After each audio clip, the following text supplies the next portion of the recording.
You realize we're being taken over. The pundits and the media keep saying it's going to happen, it's going to happen. Well, it's happening. Sometimes it's hard to tell, to see through the patina, the veneer of comfort and complacency. But we're in the middle of things, the middle of everything, not at the end and not at the beginning. There is no beginning or end. That's the greatest fallacy. It makes their job, they being the very real global elite, multinational earth and space and life-destroying conglomerates and monopolies, including most prominently media monopolies with the same people owning all the stock and sitting on all the boards of directors and their paid minions in government, politicians and judges and regulators, spending their trillions of dollars in ill-gotten profits to further their collective control of social, political, and economic forces on the planet and even beyond. That's who they are. And it makes their job so much easier if we are happy rather than angry about our oppression. If we're cool with our complete loss of control over our own fates. If we're oppressed, but we're good with it. When you have a population thinking that way, you've won. You've succeeded.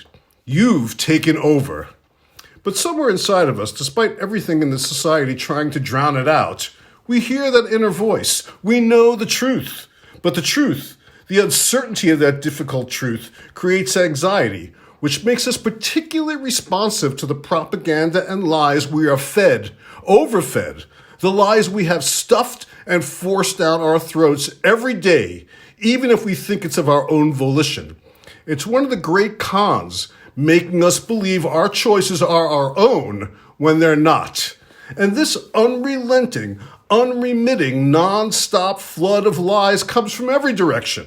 From every spigot of information flows lies in our devices, of course, on our TVs, phones, computers, in the form of advertising, yes, but our overlords, also known as they, have learned many lessons. And they learned you don't need advertising per se to sell your product. The product is life and death, and we are all customers. They learned that in order to control life, you must tap into fear.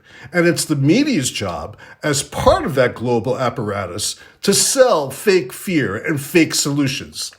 The media focuses the information we're exposed to until what's outside of that focus, what is literally out of focus, ceases to exist.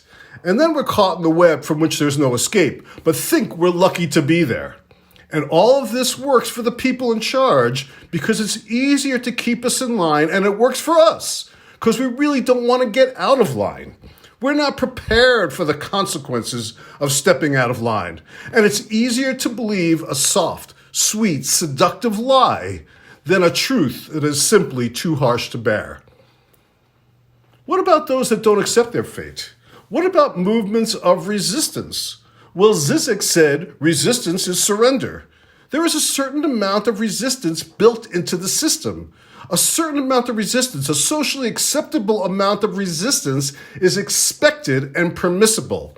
Have a march, have a protest, carry a sign. They're okay with that as long as it doesn't cross that line. Resistance lets off steam and makes it easier to return the population to subjugation. Think about the protests after mass shootings. After a while, they die down, people go back to their lives, their jobs, and nothing is done.